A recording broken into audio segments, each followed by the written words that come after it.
Aṣáájú bàbá Fátímà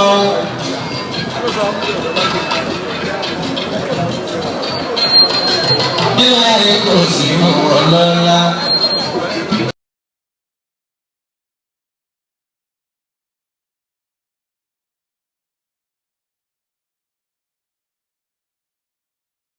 Àtọ̀wọn àtàwọn ará ilé àtàwọn sàhábà, mo kí gbogbo àwọn àgbàlagbà ní ìkàlẹ̀. Mo darí kíkí mi sọ́dọ̀ kan àfáà lápapọ̀ nítorí àsìkò.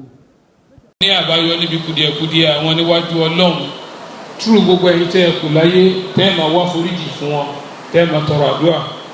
Ojúṣe la wá wà yìí, àtàfà àti gbogbo ìjọmọ́ ìtajọ wà láàyè ní pátá.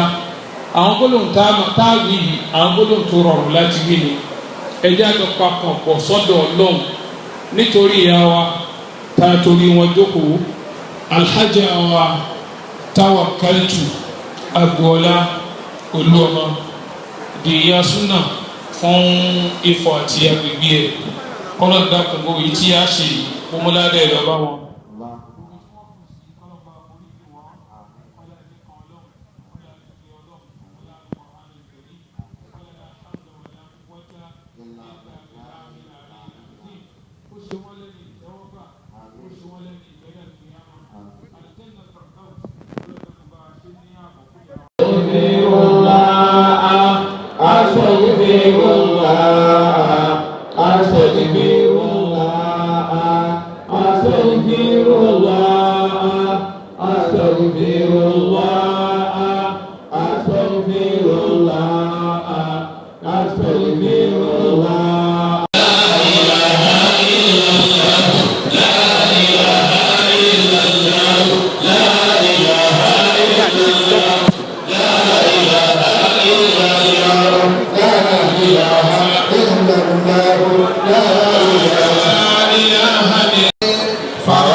Wọ́n ní ká kí ní ìdókòó.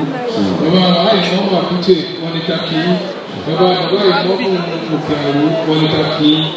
Bàbá adé ní ìmọ̀mù wa ní orílẹ̀ ọ̀fẹ́ wọ́n ní ká kí.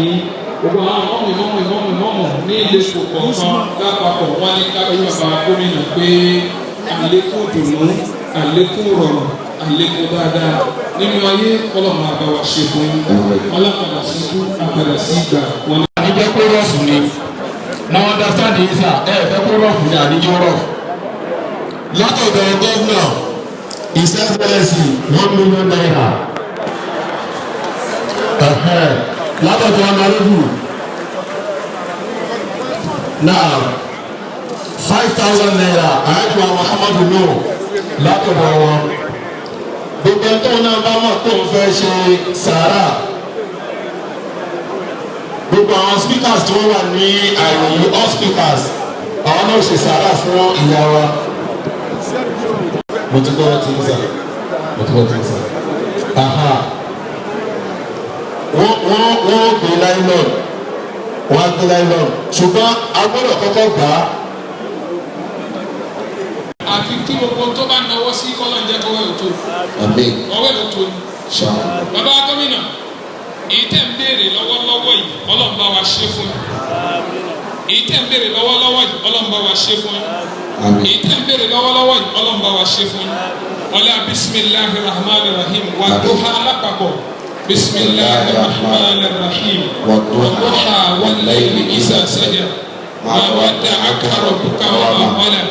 وللآخرة خير لك من الأولى ولسوف يعطيك ربك فترضى ألم يجدك يتيما فآوى ووجدك ضالا فهدى ووجدك عائلا فأغنى فأما اليتيم فلا تقهر وأما السائل فلا تنهر وأما بنعمة ربك فحدث لنا بكم بسم الله الرحمن الرحيم لإله قريش. Ṣé pàtàkì nígbà tá a wà láyé yìí a mọ̀ Ọlọ́run màmá wa mọ̀ Ọlọ́run wọ́n dẹ̀ fi tì sí ètò agenda Ọlọ́run the purpose of God in life wọ́n fit it in. Based on what she has been doing for Islam and humanity, and we pray that God Almighty will grant the family the fortitude to bear the irreparable Lord. On behalf of the conference of speakers, we pray for her to Al-Jannah Fidau. Assalamu alaikum. This is a typical and distinct example of religious tolerance in a household. I'd like to appreciate our service chiefs that are here, Commissioner of Police, State Director of Security Services, and all others that are here. His Royal Highness, the Olu of Ifoland, Oba Samuel Antonda, Oladipupo, JP, Kábíyèsí Adé Apẹ́lórí o, bàtà Apẹ́lẹ́sẹ̀ o, Olùkẹ́rẹ́ Akọ̀dá ni o, ẹ̀túnpẹ́ fún wa púpọ̀. And all other royal fathers that are here present, you all know that our speaker is a prince like me. So the Kábíyèsí are here in their numbers. All other Kábíyèsí, you are eminently recognized. All our party chairmen that are here, I recognize you.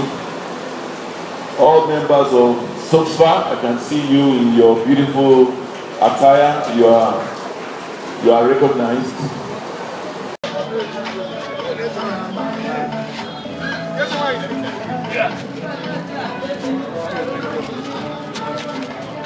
Oh, if you do it in the first.